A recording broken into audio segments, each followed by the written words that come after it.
All right, welcome back. And yeah, this is me, stuck in the corner like an elf on the shelf. I made my own rotating graphic today with the PDB structure of the coronavirus M protein dimer, which is one that we've worked on. And yeah, look at it go. Just look at it go. All right, so let's talk. How do we build ourselves a coronavirus? Yeah.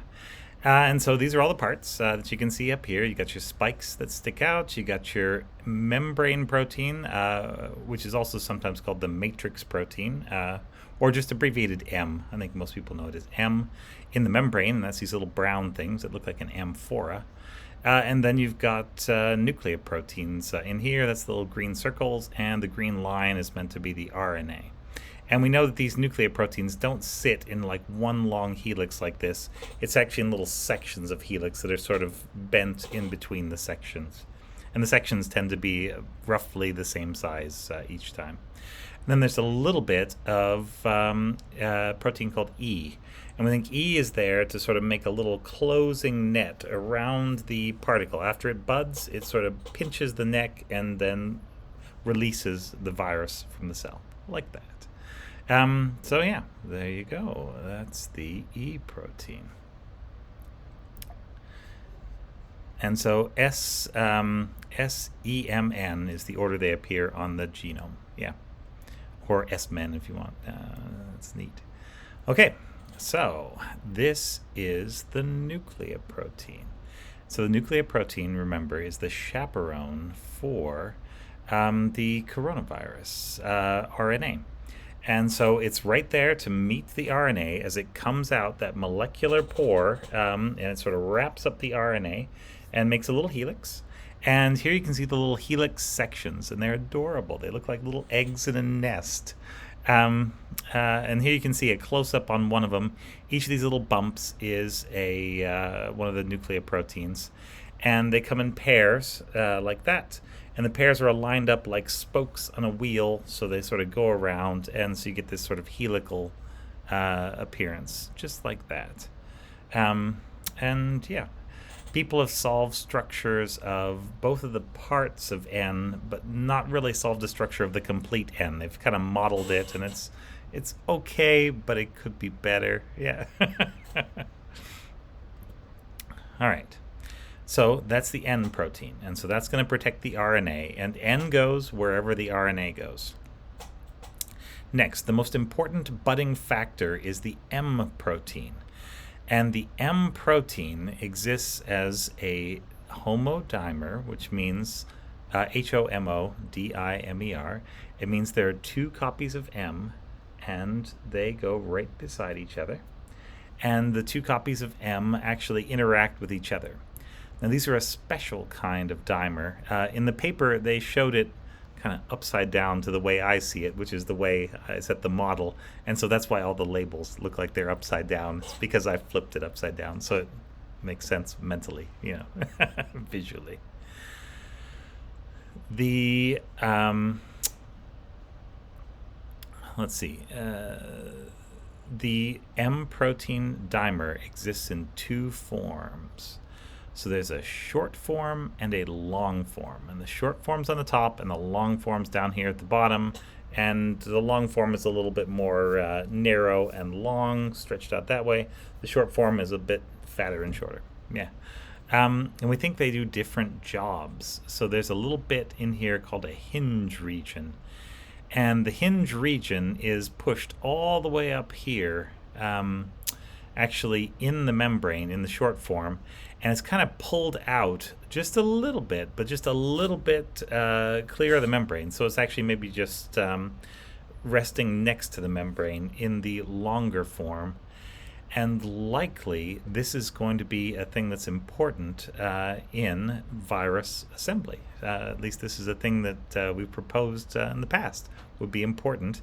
And it's really cool that it came out in the structure. And the paper for the structure is over here. It's this nature.com. I think it's Nature Scientific Reports. Yeah, which is a shockingly low journal for a paper this awesome to appear in. But I don't make those rules, so there we go. All right. Here's how we think it works. And this is based on analysis of viruses as they're coming together and of virus-like particles that have some of the proteins but not the whole deal in there, so you can sort of see how they work in isolation. The idea is that you start out with with the M protein, and when it's just on its own, it's probably alternating between those short and long conformations. When we get to the budding site, though, it looks as though it all shifts to the long conformation. And the neat thing about the long conformation is that it locks in a very rigid curvature. So you can see right here, it's somewhere between 5 and 6 degrees of curvature. Like if you imagine a circle, each M will correspond to a bend in the membrane of about 5 to 6 degrees, but only the long form of M. So long form locks in the curvature, just like that, of about 5 degrees per M. And the short form does not. So short form, you can find it on membranes that bend this way, or don't bend at all, because the short form is basically not bending the membrane, or not locking in a particular curvature, and the long form is more specific. So we think the short form is like pre-budding, and we think the long form is what it actually takes at the point of budding. The big difference between those forms is the shape, the way they interact with each other, and probably the way that they pull a little piece out of the membrane. But I'll show you that in another picture. The other thing I forgot to mention here is that it's not just a dimer, it is what's called a domain-swapped dimer.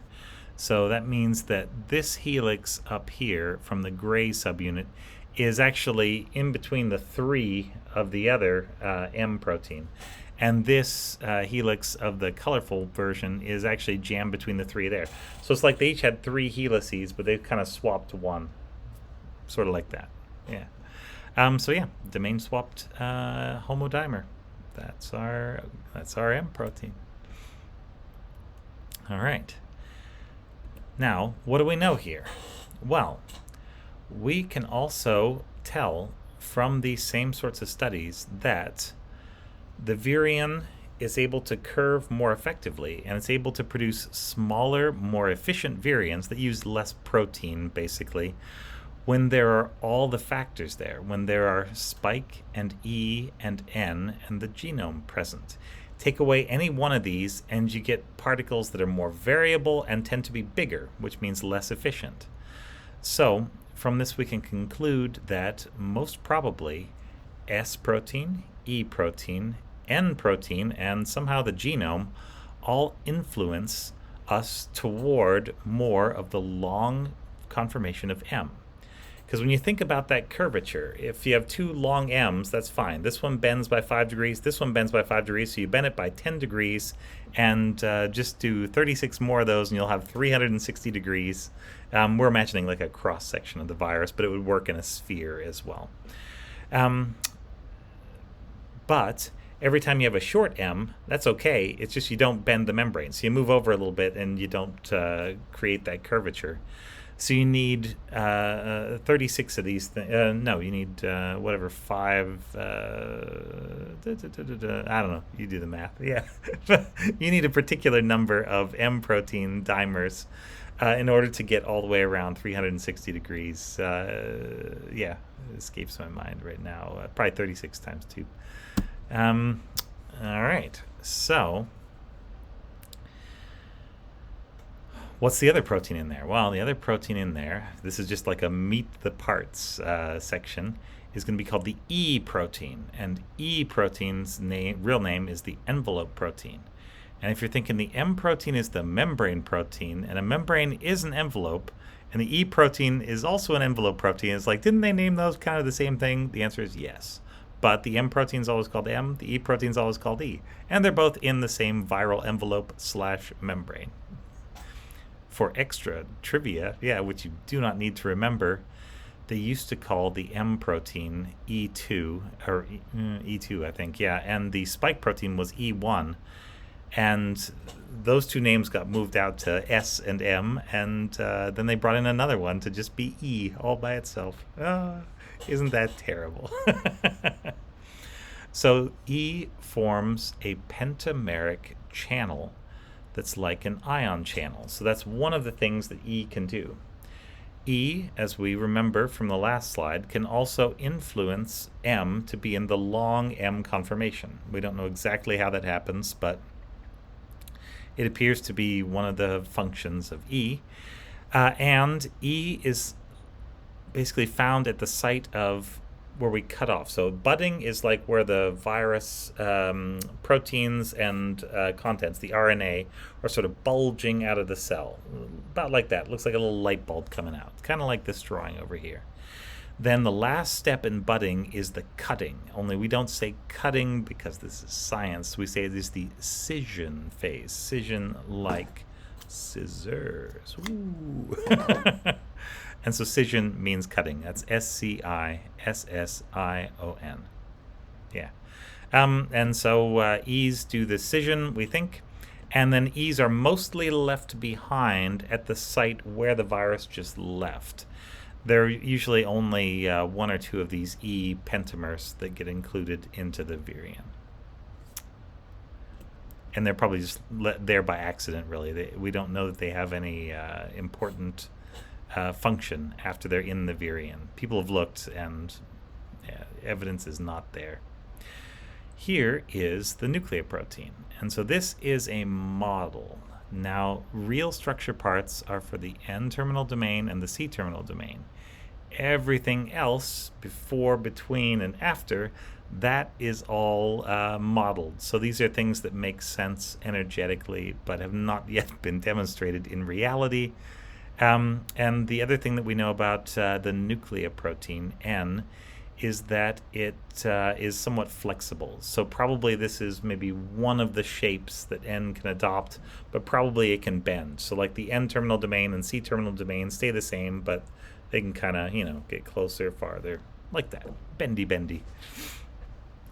Between them and around them. Important parts here are those two domains. So the C-terminal domain binds to another C-terminal domain, and it both dimerizes, so you'll lock two of these together really tightly, and then they'll also pack together to form an alpha helix. And so that's how you get this sort of wagon wheel of dimers of N. Both domains can bind the viral RNA to some extent, and so we would imagine the viral RNA is probably wrapping over the N-terminal domain, maybe wrapping around the middle, because the middle is quite basic.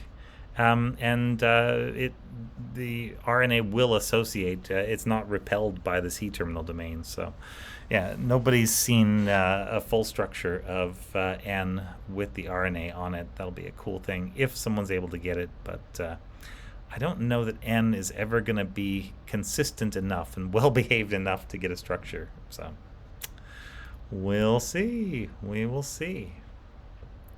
Okay. How do we get these things to come together? Because you remember that a coronavirus makes several different RNA species inside the cell. It makes the genome, plus and minus strand, and it makes subgenomic RNAs, plus and minus strand version of each of those. For the most part, the minus strands are going to live inside the double membrane vesicle, most likely. And they probably do not get to come out of there ever. Yeah. But the plus strands do. And there are a lot more subgenomic messenger RNA plus strands than there are genome plus strands. And yet, when you crack open a virion of a coronavirus, what you'll find inside is almost always the full-length genome and not the little ones, even though there are more of those. So the question always has been, well, how does coronavirus figure out how to package its genome but not its subgenomic RNAs? And the answer is that it has a packaging signal. Now, you'll find a packaging signal in every kind of virus. Every virus has to have some way to pick up the right thing and put it into the virion. So we know what it is for retroviruses, and we know what it is for some coronaviruses. We do not yet know the packaging signal for SARS-CoV-2. So there you go. Interesting. You can work on this. Make your name. Yeah. Here's what it looks like for several other beta coronaviruses. It's a long stem loop structure, and in the stem loop structure there are these little units in orange, and they're all the same sequence with the same little bulge of either two A's or a G and an A, and G and A are the ones that look sort of similar, coming out at the side. These are probably the little unit that the nucleoprotein recognizes.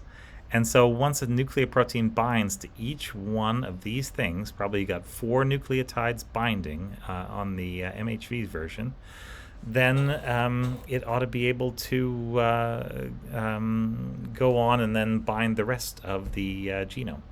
Or binding to these particular loops seems to lead the genome into some kind of shape or some kind of pathway where it ends up packaged.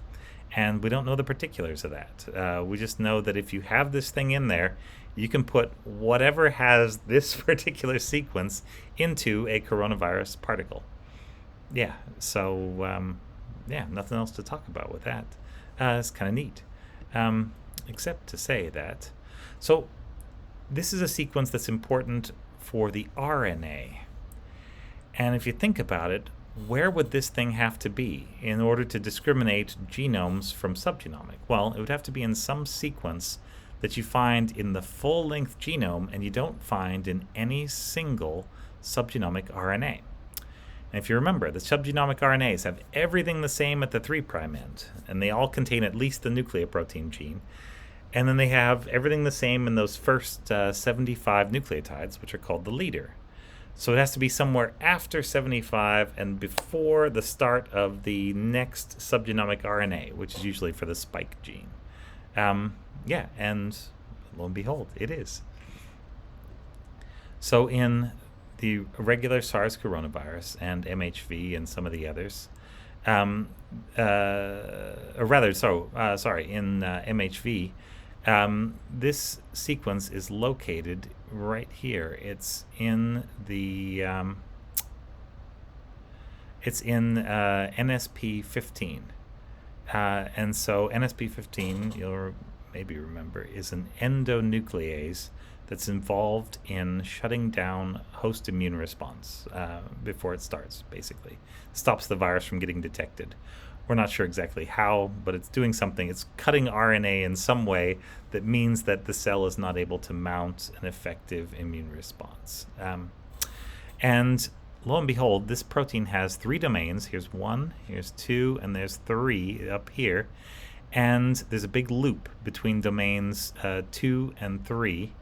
And that loop is extra long in MHV, and so that's where we put the structure. Because most of the genome is going to be translated except for the ends, but the ends are going to be the same between the little RNAs and the big RNA.